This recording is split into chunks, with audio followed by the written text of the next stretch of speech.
Assalamualaikum warahmatullahi wabarakatuh. Salam Om Swastiastu, Namo Buddhaya, Salam Kebajikan. Yang terhormat, Ibu Ati Sumiati SPD MM, selaku Koordinator Program Studi S1 Pendidikan Akuntansi, dan yang terhormat, Profesor Dr. Mardi MSI, selaku dosen pembimbing praktik kerja lapangan. Dan yang saya banggakan, teman-teman program studi pendidikan akuntansi angkatan 2023. Sebelum masuk ke presentasi, izinkan saya perkenalkan diri terlebih dahulu. Perkenalkan, nama saya Nazifa Devlani dengan NIM 17156230007 dari Program Studi Pendidikan Akuntansi Angkatan 2023. Di sini, saya akan memaparkan hasil laporan praktik kerja lapangan pada Divisi Finance and General Affair di PT MNC Infotainment Indonesia Star Pro. Baik, tanpa menunggu lama lagi, langsung saja kita masuk ke dalam presentasinya.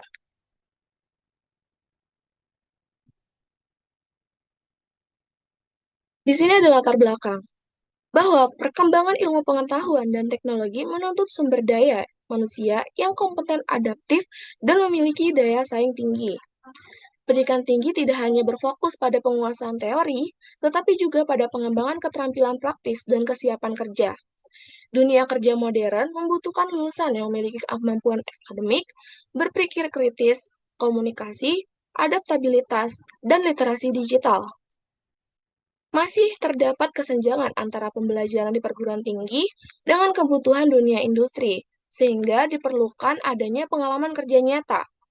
Oleh karena itu, praktik kerja lapangan atau PKL menjadi sarana bagi mahasiswa untuk menerapkan ilmu yang telah dipelajari, memperoleh pengalaman profesional, serta mengembangkan soft skill seperti komunikasi, kerja sama tim, dan problem solving. Di Universitas Negeri Jakarta UNJ, khususnya pada Fakultas Ekonomi dan Bisnis, mewajibkan mahasiswa mengikuti PKL sebagai upaya meningkatkan kompetensi dan mempersiapkan lulusan yang siap kerja, serta mampu bersaing di tingkat nasional maupun global. Selanjutnya, adapun tujuan dari praktik kerja lapangan.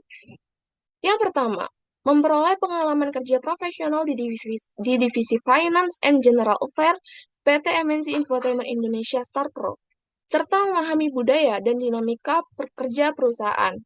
Yang kedua, memahami dan mengaplikasikan proses administrasi keuangan, termasuk pengelolaan dokumen keuangan, pembuatan purchase order atau PO, payment voucher, slip pembayaran bank, dan purchase requisition melalui sistem Oracle. Yang ketiga, meningkatkan kemampuan teknis dalam pengelolaan, rekapitulasi, dan pelaporan data keuangan menggunakan Microsoft Excel, serta memahami sistem verifikasi dan pengarsipan dokumen perusahaan. Yang keempat, mengembangkan kompetensi profesional dan soft skill seperti komunikasi, ketelitian, tanggung jawab, kerjasama tim, serta koordinasi antara divisi dalam mendukung operasional perusahaan. Adapun dari profil instansi itu sendiri, nama instansi adalah PT MNC Infotainment Indonesia atau disingkat dengan Star Pro. Tahun berdirinya pada tahun 2017, alamatnya di Tower 2 Lantai 6, Jalan Raya Perjuangan nomor 1, Kelurahan Kebonjeruk, Kecamatan Kebonjeruk, Kota Jakarta Barat, daerah khusus Ibu Kota Jakarta dengan kode pos 11530. Adapun dari nomor teleponnya 021 5080 5948. Media sosialnya @starpro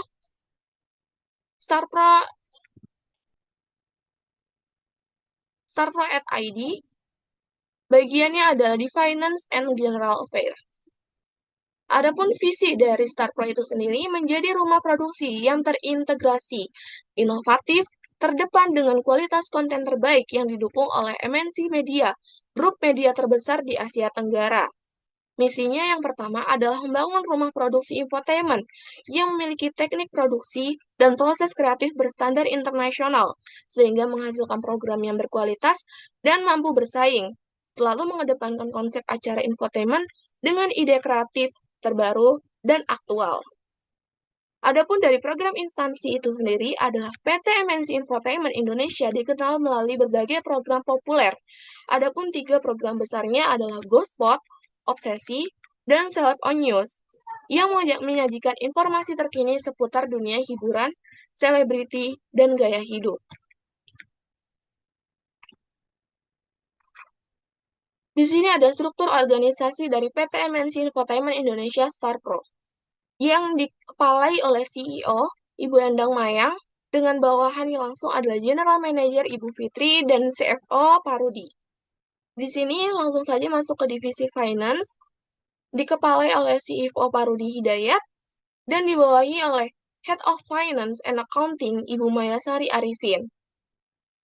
Adapun bagian-bagiannya ada di bagian Finance, Mbak Anita Jusrufa, bagian Accounting, Bapak Burhan Arifin, bagian Budgeting, Muhammad Ridwan, dan bagian General Affair, Bapak Reka Dwi Octavian. Di sini ada lingkup pekerjaan dari Finance dan General Affair. Lingkup pekerjaan yang dilakukan praktikan mencakup berbagai kegiatan administrasi, pengelolaan dokumen, pengolahan data, serta membantu proses operasional perusahaan yang berkaitan dengan bidang keuangan dan administrasi umum. Dalam pelaksanaannya, praktikan bekerja di bawah arahan mentor dan staf perusahaan untuk memastikan seluruh pekerjaan dilakukan sesuai dengan prosedur dan standar yang berlaku. Pada bidang kerja praktikan, yang pertama ada membuat purchase requisition melalui sistem Oracle. Perlu diketahui dalam membuat purchase requisition ada 3 bagian yang membuatnya.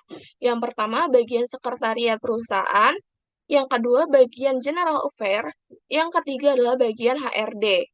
Namun praktikan terkadang dimintai oleh bagian general affair saja. Pada purchase requisition merupakan dokumen yang digunakan untuk mengajukan permintaan pembelian barang atau jasa yang dibutuhkan oleh perusahaan. Dalam proses ini, praktikan bertugas untuk memastikan penginputan nama barang atau jasa, jumlah kebutuhan, nilai transaksi, serta informasi pendukung lainnya.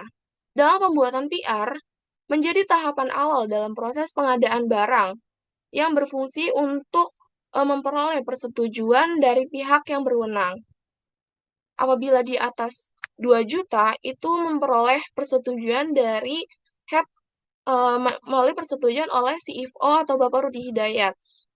Kalau yang di bawah 2 juta, itu memperoleh persetujuan dari Head of Finance and Accounting atau Ibu Mayasari Arifin. Dalam penginputan purchase order sendiri, di sini praktikan ada contoh membuat dari petty cash. Di sini praktikan memasukkan barang-barangnya dan nomor kode billingnya agar sesuai untuk penginputannya.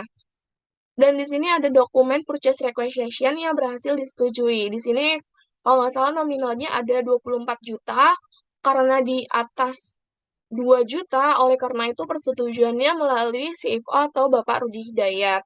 Di sini sudah ditandatangani oleh beliau, maka oleh karena itu bisa dilanjutkan untuk proses selanjutnya.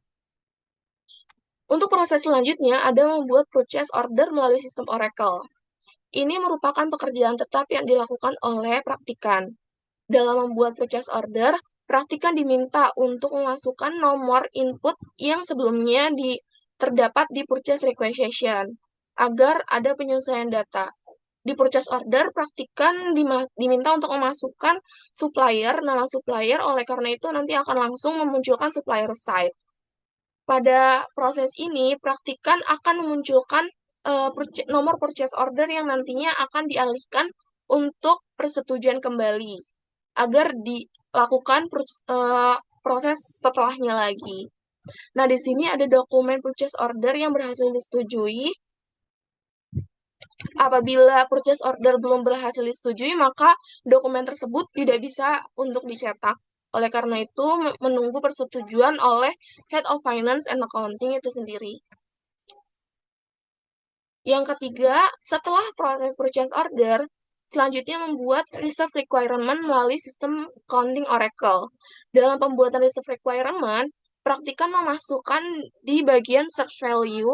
Pada search value dimasukkan nomor purchase requisition, bukan nomor purchase order, tapi nomor purchase requisition, agar pendataannya sesuai. Dan ini adalah proses untuk dilakukannya penyesuaian anggaran dari perusahaan itu sendiri, agar tidak keluar dari apa yang sudah dibudget sebelumnya. Dan di sini pada pembuatan reserve requirement akan dilanjutkan pada proses request for payment. Dan di dalam request for payment ini akan diminta untuk ke bagian accounting. Selanjutnya ada menyusun cash flow dan mengirimkan kepada holding MNC. Pada proses ini, dalam membuat cash flow, sebenarnya adalah merupakan tanggung jawab dari mentor praktikan. Namun apabila mentor praktikan tidak masuk atau berhalangan untuk hadir, oleh karena itu praktikan yang menggantikan untuk membuat pembuatan cash flow. Dalam pembuatan cash flow sendiri adalah tergantung pada pembayaran pada hari tersebut. Apabila hari tersebut ada pembayaran gaji atau pembayaran kepada vendor, maka akan dilakukan penyesuaian kembali dari bagian operating dan bagian-bagian yang lainnya. Selanjutnya, setelah membuat cash flow, praktikan diminta untuk mengirimkan kepada bagian holding MNC. Dan ini ada batas waktu jamnya. Seharinya itu batas waktunya sampai pukul 3, pukul 15.00 waktu Indonesia Barat. Apabila ada keterlambatan, maka dikonfirmasikan terlebih dahulu kepada bagian holding agar tidak terjadi miskomunikasi. Selanjutnya, administrasi lainnya yang membutuhkan Excel. Di sini praktikan diminta untuk melakukan eh, penyesuaian terhadap format slip bank. Saat memasukkan format slip bank, praktikan memasukkan dari nama supplier, nomor rekening yang dituju, besar jumlah nominal yang ingin dibayarkan, dan keterangan. Nah, di dalam keterangan tersebut, memasukkan deskripsi dari pembayaran, dan selanjutnya adalah nomor invoice yang tertera. Apabila nomor invoice tidak sesuai, maka praktikan akan diminta untuk membuat kembali sesuai dengan nomor invoice yang terbaru. Nah, pada pembuatan format slip bank, praktikan terkadang menghadapi kesulitan berupa format yang berubah-berubah, format slip bank yang berubah-berubah yang diterbitkan oleh MNC Bank. Oleh karena itu, praktikan harus membuat penyesuaian kembali dari jarak antar kolom dan besarnya font. Selanjutnya, praktikan diminta untuk daftar tagihan yang sudah dibayarkan.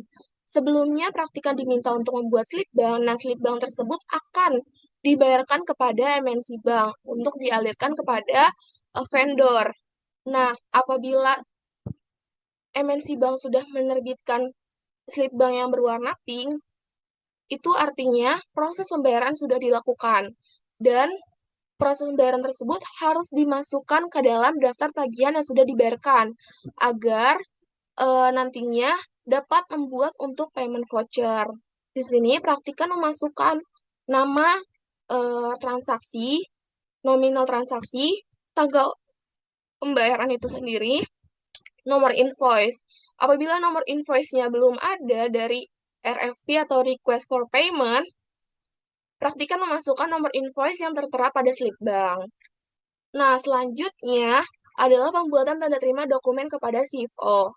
Praktikan diminta untuk berbagai karyawan yang ada di StarPro, terutama pada bagian sekretaris, pada bagian finance, GA, accounting, atau pada bagian HRD itu sendiri untuk membuat tanda terima dokumen, entah kepada CFO atau CEO. Apabila kepada CFO, itu biasanya adalah nominal yang biasanya di bawah 100 juta. Oleh karena itu, praktikan membuat hanya untuk kepada CFO. Dan apabila kepada CEO, itu yang di atas 100 juta. Ini tinggal dimasukkan nama user yang ingin mengirimkan dokumen, lalu ke pihak mana kita mengirimkan dokumen, tanggal berapa kita mau mengirimkan dokumen, keterangan dokumen, dan jenis dokumennya, dan nominal dokumennya apabila di dokumen tersebut ada nominal. Namun terkadang tidak ada nominal seperti surat izin, surat cuti, dan lain sebagainya. Selanjutnya ada membuat payment voucher melalui sistem Oracle. Pada pembuatan sebelumnya daftar tagihan pembayaran, nah itu akan dimasukkan ke dalam pembuatan payment voucher agar prosesnya lebih mudah dan lebih cepat selesai. Oleh karena itu, praktikan di sini melakukan penyesuaian, di mana MNC Infotainment ada dua bank yang dipunya, bank pertama dan yang bank kedua. Oleh karena itu, saat masukkan payment voucher, praktikan akan melakukan penginputan pada bank pertama terlebih dahulu apabila ada dua bank. Bank pertama selesai, baru bank kedua. Nah, di sini praktikan memasukkan nama supplier, nominal pembayaran, tanggal pembayaran, dan nama bank itu sendiri. Karena MNC punya dua bank. Apabila sudah selesai, maka selanjutnya masuk ke dalam proses pencetakan payment voucher itu sendiri. Dilakukannya adalah dengan melalui bukan nomor dokumennya, tapi melalui nomor eh, voucher. Nomor voucher akan dimasukkan sesuai dengan nama bank, akan dimasukkan ke dalam pencetakan. Oleh karena itu akan terbit dokumen payment voucher yang berhasil dibuat. Ini adalah contoh dokumen payment voucher yang berhasil dibuat. Ada keterangannya dan ada kode billingnya. Dan di sini juga ada keterangan bank mana yang digunakan dan tanggal pembayarannya. Dari sini, ini yang sudah ada tanda tangan dari user finance atau Mbak Anita. Di sebelahnya Mbak Anita ini harus tanda tangan head of finance dan selanjutnya adalah tanda tangan dari CFO. Nah, biasanya praktikan akan melakukan pengarsipan terlebih dahulu, mengumpulkan 1 bulan untuk dimasukkan ke dalam head of finance. Nah, biasanya head of finance akan melakukan penandatanganan selama 1 bulan tersebut. Jadi dikumpulkan terlebih dahulu, setelah itu dioper ke bagian head of finance and accounting. Setelah semuanya ditandatangan oleh head of finance and accounting, praktikan akan membuat tanda terima dokumen yang sebelumnya praktikan sudah jelaskan, itu melalui Excel dan akan dilalirkan kepada sekretariat dari CFO. Nah, selanjutnya adalah bidang pekerjaan seputar General Affair. Yang pertama, praktikan diminta untuk membuat rekapitulasi reimbursement BBM. Di sini praktikan akan di-email oleh bagian General Affair untuk dibuatkan rekapitulasi, rekapan, agar prosesnya dapat dilakukan reimbursement. Di sini tujuannya adalah melakukan penyesuaian apakah yang dicatat oleh bagian General Affair sesuai dengan pengajuan yang dilakukan oleh karyawan. Nah, dari mana kita memperoleh data reimbursement ini? Dari carpool yang diinput oleh bagian General Affair. Apabila sudah dilakukan rekapitulasi dan diketahui nominal besarannya berapa, praktikan akan menghubungi kembali melalui email kepada pihak General Affair. Di sini, pihak General Affair, Mas Reka, untuk melihat apakah laporan tersebut sudah sesuai dengan pencatatan yang dilakukan pihak General Affair. Apabila sudah sesuai, maka pihak General Affair akan membuat purchase requisition untuk dilakukan pengajuan reimbursement. Selanjutnya adalah analisis pekerjaan. Yang pertama, membuat purchase requisition melalui sistem Oracle. Pada pembuatan purchase requisition, ini sesuai dengan komputerisasi akuntansi, di mana melibatkan Oracle yang termasuk ke dalam sistem accounting. Yang kedua adalah kenapa masuk ke dalam sistem informasi akuntansi, karena melibatkan penggunaan sistem informasi akuntansi yang berbasis Enterprise Resource Planning atau ERP, dan mendukung proses pengadaan perusahaan. Di sini deskripsi pekerjaan adalah membuat pengajuan kebutuhan barang atau jasa melalui Oracle, memahami proses pengadaan perusahaan. Yang kedua, membuat purchase order melalui sistem Oracle. Alasannya mengapa komputerisasi akuntansi? Ya karena di sini melalui sistem Oracle yang sama dengan Mayop, Accurate, Zahir, dan lain sebagainya. Dan yang kedua, sistem informasi karena akuntansi karena berbasis ERP atau Enterprise Resource Planning. Deskripsi pekerjaannya itu membuat PO berdasarkan PR yang telah disetujui. Manfaatnya adalah praktikan dapat memahami siklus pembelian dan pengadaan. Yang ketiga, membuat research requirement melalui sistem Oracle. Di sini sesuai dengan akuntansi manajemen, sistem informasi akuntansi, dan komputerisasi akuntansi.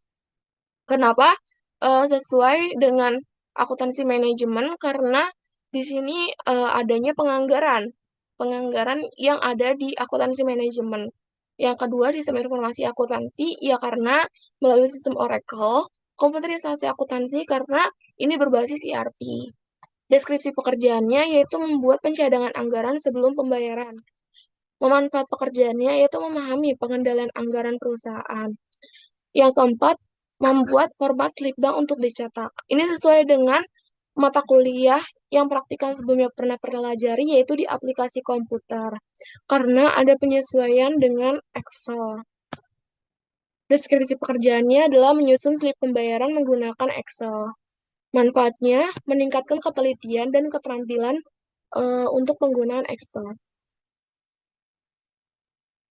Selanjutnya ada membuat daftar tagihan yang sudah dibayarkan. Ini sesuai dengan mata kuliah pengantar akuntansi. Mengapa demikian? Karena proses ini merupakan proses untuk praktikan memperoleh pemahaman mengenai pentingnya proses pencatatan dokumen transaksi keuangan dalam siklus akuntansi perusahaan. Deskripsi pekerjaannya yaitu merekap tagihan yang telah dibayarkan perusahaan. Manfaat pekerjaannya yaitu memahami administrasi pembayaran. Selanjutnya, pekerjaan membuat payment voucher melalui sistem accounting Oracle. Sama seperti sebelumnya, komputerisasi akuntansi dan sistem informasi akuntansi. Deskripsi pekerjaannya adalah membuat bukti pembayaran melalui Oracle. Manfaat pekerjaannya memahami pencatatan pengeluaran kas. Selanjutnya adalah membuat tanda terima dokumen kepada CFO atau CEO. Sistem ini sama seperti sistem informasi akuntansi karena adanya turunan gitu dari sebelumnya dari pengelolaan oleh bagian finance dan accounting, lalu ke head of finance and accounting, dan selanjutnya ke bagian CFO atau CEO. Deskripsi pekerjaannya yaitu membuat bukti penyerahan dokumen untuk persetujuan. Manfaat pekerjaannya itu memahami pengendalian dan pengarsipan dokumen. Selanjutnya adalah menyusun data rekapitulasi reimbursement bahan bakar mesin BBM. Ini sesuai dengan aplikasi komputer karena di sini praktikan diminta untuk menyesuaikan kembali di Excel agar sesuai dengan penjumlahan yang dilakukan oleh bagian General Affair. Dan ada beberapa data yang seharusnya praktikan sesuaikan kembali agar laporan yang dilihat dapat dikelola dengan baik. Deskripsi pekerjaannya yaitu merekap data penggantian biaya BBM karyawan. Manfaat pekerjaannya yaitu melatih pengolahan dan verifikasi data. Pekerjaan selanjutnya adalah mengirimkan hasil rekapitulasi reimbursement BBM sebelumnya kepada pihak General Affair. Ini sesuai dengan etika profesi dan literasi informasi digital.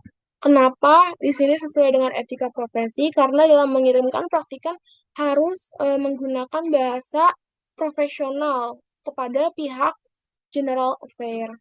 Dan literasi informasi digital agar praktikan diminta untuk melakukan penelitian, ketelitian, dan ketekunan, keuletan dalam membuat laporan tersebut. Deskripsi pekerjaan yaitu mengirim laporan reimbursement melalui email. Manfaat pekerjaan yaitu mengembangkan komunikasi profesional. Dan selanjutnya pekerjaan yang lain adalah menyusun cash flow dan mengirimkan kepada holding MNC. Di sini sesuai dengan etika profesi dan manajemen keuangan. Etika profesi dikarenakan praktikan sebelumnya tidak melampirkan cash flow yang dibuat perusahaan karena hal tersebut tidak diizinkan oleh bagian dari finance sendiri, tidak diizinkan oleh bagian manajer karena hal tersebut merupakan hal yang privacy. Oleh karena itu, praktikan mengedepankan etika profesi karena menganut kerahasiaan yang terdapat dalam keuangan perusahaan.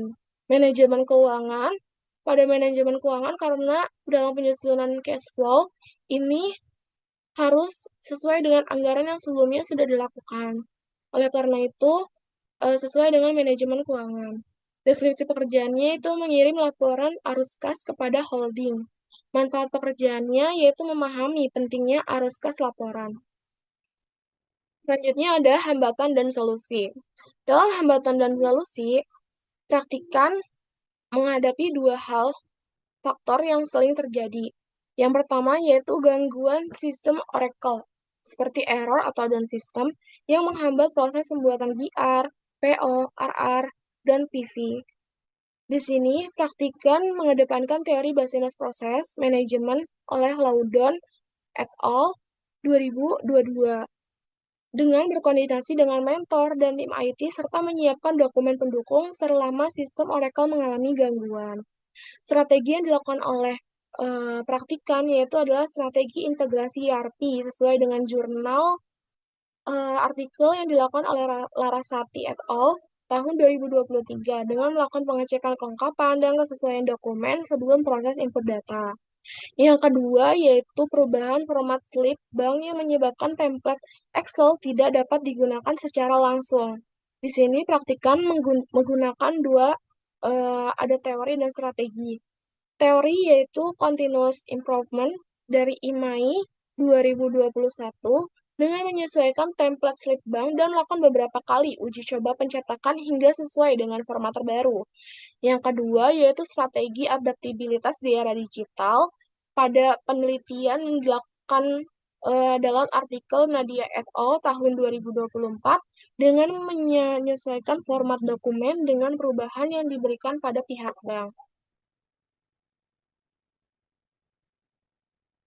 Selanjutnya adalah pengembangan. Di sini pengembangan ada dua yang harus dilakukan oleh PT MNC Infotainment Indonesia atau Starco, yaitu yang pertama mengoptimalkan sistem Oracle agar lebih stabil dan meminimalkan gangguan teknis dalam proses administrasi keuangan. Yang kedua, menyusun SOP yang lebih rinci untuk meningkatkan konsistensi kerja, mengurangi kesalahan administrasi, dan mempermudah adaptasi karyawan maupun peserta PKL. Yang dilakukan oleh program studi pendidikan akuntansi UNJ adalah yang pertama, menambah pembelajaran mengenai sistem ERP dan software akuntansi yang banyak digunakan di dunia kerja seperti Oracle. Karena pada dasarnya praktikan sebelumnya tidak pernah belajar Oracle. Oleh karena itu, dalam praktik kerja lapangan di PT MNC Infotainment Indonesia Starpro ini, praktikan menghadapi hal baru seperti penggunaan Oracle ini. Yang kedua yaitu meningkatkan pelatihan pengolahan dokumen digital dan Microsoft Excel tingkat lanjut untuk mendukung kesiapan kerja mahasiswa. Adapun dari penutup, kesimpulannya bahwa PKL di PT MNC Infotainment Indonesia Starco memberikan pengalaman langsung dalam aktivitas finance dan general affair, praktikan terlibat dalam pengelolaan dokumen keuangan, penggunaan sistem Oracle, penyusunan laporan, serta administrasi operasional perusahaan. PKL juga membantu menghubungkan teori perkuliahan dengan praktik dunia kerja, khususnya di bidang akuntansi dan administrasi keuangan, sehingga praktikan dapat mengembangkan kompetensi teknik, komunikasi, profesional, kerjasama, disiplin, tanggung jawab, dan literasi digital. Secara keseluruhan, PKL meningkatkan kesiapan praktikan untuk memasuki dunia kerja profesional. Adapun saran yang diberikan oleh praktikan untuk perusahaan yaitu mengoptimalkan sistem kerja dan menyediakan panduan kerja yang lebih terstruktur bagi peserta PKL. Yang kedua yaitu program studi memperkuat pembelajaran sistem informasi akuntansi, ERP Oracle, dan Microsoft Excel sesuai kebutuhan industri. Bagi mahasiswa adalah meningkatkan penguasaan teknologi, komunikasi profesional, serta sikap disiplin dan tanggung jawab sebelum melaksanakan PKL. Adapun di sini dokumentasi dari praktikan sendiri, ini yang pertama saat HRD resign, ini yang kedua saat teman-teman magang, ada yang selesai magangnya, lalu ini saat praktikan selesai dari Starpro, magang di Starpro, dan ini adalah foto di studio Starpro. Baik, itu saja yang dapat praktikan sampaikan untuk presentasi pada pemaparan laporan hasil magang selama di PT MNC Infotainment Indonesia, Star Pro. Apabila ada kesalahan kata atau kekurangan, mohon dimaafkan. Kurang lebihnya mohon maaf. Wassalamualaikum warahmatullahi wabarakatuh.